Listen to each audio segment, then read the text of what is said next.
మన ప్రభు అయిన యేసుక్రీస్తు నామములో మీ అందరికీ శుభములు తెలియజేయచ్చు ఉన్నాను. ప్రియ దైవజనమా, షారోన్ మన్నాలో భాగముగా ఈ దినం మరొక వాక్య భాగమును ధ్యానించుకుందాము.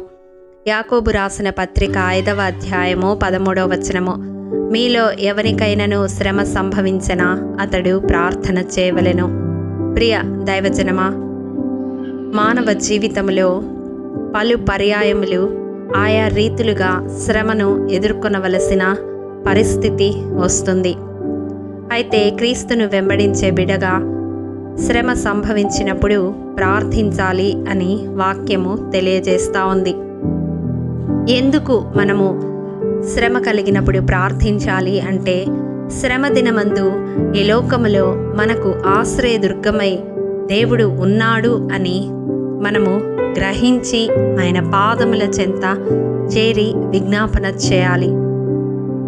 ఎందుకంటే శరీరధారిగా ఉన్నప్పుడు యేసయ్య మనవలే శరీరమందు శ్రమపడినాడు.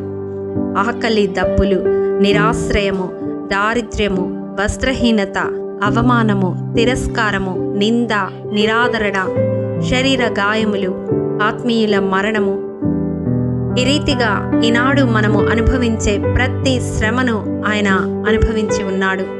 మన శ్రమలన్నిటిలో సహానుభవము కలిగి ఉన్నాడు. శ్రమ సంభవించినప్పుడు మన మనస్సు, మన దేహము ఏ రీతిగా స్పందిస్తాయో అవన్నీ సంపూర్ణ మానవునిగా ఆయన రుచి చూచి ఉన్నాడు. కాబట్టి మనకు శ్రమ సంభవించినప్పుడు ఆయనకు ప్రార్థిస్తే మన స్థితి ఆయన అర్థం చేసుకుంటాడు. మరి దేవుని చెంతకు చేరి ప్రార్థించడం వలన ఏమి జరుగుతుంది అని మనం గమనించినట్లయితే 91వ కీర్తన 15వ వచనం ప్రకారం ఆయనకు మొరపెట్టినప్పుడు శ్రమలో మనకు తోడై ఉంటాడు. 34వ కీర్తన 6వ వచనం ప్రకారం శ్రమలన్నిటిలో నుండి రక్షిస్తాడు. మనకు సంభవించిన శ్రమల నుండి ఈ లోకంలో ఎవ్వరూ మనలను రక్షించలేకపోవచ్చు. ఆ పరిస్థితి నుండి మనలను ఎవ్వరూ దాటించలేకపోవచ్చు. కానీ దేవుడైతే ఆ కోరు లోయను, ఆ శ్రమ లోయను నిరీక్షణ ద్వారముగా మార్చగలడు. చివరిగా యోబు గ్రంథము 36వ అధ్యాయం 15వ వచనం ప్రకారం శ్రమ నుండి ఆయన విడిపించే దేవునిగా ఉన్నాడు. అవును ప్రియ దైవజనమా, ఈ వాక్యము వింటున్నా నీవు ఏ శ్రమ గుండా వెళ్తూ ఉన్నావో కానీ ప్రభు నీతో సూటిగా మాట్లాడుతూ ఉన్నాడు. ఆయన శ్రమ నుండి విడిపించే దేవునిగా ఉన్నాడు. కాబట్టి నీ శ్రమను బట్టి నీవు కృంగిపోక, దిగులు చెందక యేసయ్య పాదాల చెంతకు రావాలని ప్రభు పేరట మనవి చేస్తా ఉన్నాను. నీవు అనుభవించేది ఎంత ఘోర శ్రమ అయినా ఆయన విడిపించడానికి సమర్థుడు. చూడండి, ఈ లోకములో చాలామంది శ్రమ సంభవించినప్పుడు కృంగిపోతారు. వాక్యం సెలవిస్తుంది కదా, శ్రమ దినాన మనము కృంగితే చేత కాని వారం అవుతాము అని. అవును, మనము కృంగిపోవలసిన అవసరము లేదు. ఆ శ్రమను బట్టి మరణాన్ని ఆశ్రయించవలసిన అవసరం లేదు. అది ఎటువంటి శ్రమ అయినా మనలను విడిపించి రక్షించి ఇమ్మానుయేలు దేవునిగా మనతో కూడా మన దేవుడు ఉంటాడని మనము జ్ఞాపకం ఉంచుకోవాలి. ప్రియ సహోదరుడా, సహోదరి, ఒకవేళ నీ జీవితంలో నీవు అనుభవిస్తున్న శ్రమను బట్టి నీ జీవితాన్ని చాలించాలి అని అనుకుంటూ ఉన్నావా? ఇదే చివరి రోజు కావాలి అని ఆశపడుతూ ఉన్నావా? అయితే దేవుడు నీతోనే మాట్లాడుతున్నాడు. దేవుడు నిన్ను ఈ లోకానికి పంపించింది ఒక ప్రణాళిక చొప్పున పంపించి ఉన్నాడు. నీ పట్ల ఆయనకున్న తలంపులు ఎంతో ఉన్నతమైనవి, గంభీరమైనవి. ఆయన పరిష్కరించలేని సమస్య అంటూ ఈ లోకములో ఏదీ లేదు.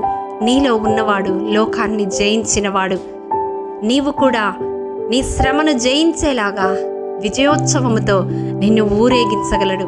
కాబట్టి నీకు సంభవించిన శ్రమను బట్టి కృంగిపోక, ప్రార్థన విజ్ఞాపనలతో, యాచనలతో ఆయన పాదపీఠాన్ని సమీపించు. తప్పకుండా నీ విడుదల నీవు చూడగలుగుతావు. అటి కృప దేవాది దేవుడు ఈ వాక్యము వింటూ శ్రమలోయకుండా వెళుతున్న ప్రతి ఒక్కరికి మనకును తోడై ఉండునుగాక. ఆమేన్. మహాఘనుడా, మహోన్నతుడా, నీ పరిశుద్ధ పాదములకు వందనములు. దేవా, మా జీవితాలలో మరొక దినాన్ని దయచేసి ఈ రీతిగా నీ వాక్కులు ధ్యానించుకునడానికి మీరు చూపిన కృపను బట్టి నీకు వందనములు. దేవా, విత్తబడిన వాక్యమును ప్రతి హృదయములో నూరంతలుగా ఫలింపచేయండి. మరి ముఖ్యంగా వారు కలిగి ఉన్న శ్రమను బట్టి ఎంతమంది వేదనతో ప్రభువా, మానసిక క్షోభతో నలిగిపోతూ ఉన్నారు. అటు ప్రతి ఒక్కరిని మీ చేతులకు అప్పగిస్తూ ఉన్నాను. వారి శ్రమను బట్టి వారి జీవితాలు ముగించుకోవాలన్న తలంపుతో ఉన్న వారిని మీ చేతులకు అప్పగిస్తున్నాను. అట్టి పిరికితనము గల ఆత్మ నజరేయుడైన యేసు నామములో కాల్చివేయబడునుగాక. తండ్రి, ఎటువంటి శ్రమ అయినా నీవు విడిపించగలిగిన దేవుడవని, రక్షించగలిగిన దేవుడవని, శ్రమలో తోడయుండే దేవుడవని ఈ దినం నీవు బయలుపరిచిన వాక్యాన్ని బట్టి వారిలో ధైర్యమును నింపమని, ఆ శ్రమ నుండి వారిని విడిపించమని యేసు పరిశుద్ధ నామం పేరట అడిగి పొందుకొని నాము తండ్రి. ఆమేన్. ప్రియ దైవజనమా, షారోన్ మన్నా ద్వారా అనుదినము మిమ్మల్ని అడుగుతున్న నెంబరింగ్ బైబిల్ క్విజ్ సమాధానములు ప్రతి నెల మొదటి వారంలో కామెంట్ బాక్స్లో పోస్ట్ చేయబడతాయి. గమనించి ప్రతి ఒక్కరూ నెంబరింగ్ బైబిల్ క్విజ్లో పాల్గొని ప్రతి నెల మొదటి వారంలో మీకు తెలియని విషయములను తెలుసుకొనగలరని ప్రభు పేరట మనవి చేస్తూ ఉన్నాము. ప్రియ దైవజనమా, ఈ దినం నెంబరింగ్ బైబిల్ క్విజ్ ప్రశ్న: యోవాబు అబ్నేరును తరుముట మాని వచ్చిన తరువాత జనులను లెక్క చూడగా దావీదు సేవకులలో ఎవరుగాక 19 మంది లేకపోయిరి. మీ సమాధానం మాకు తెలియజేస్తారు కదూ. ప్రభు కృప మనందరికీ తోడైండును గాక. ఆమేన్.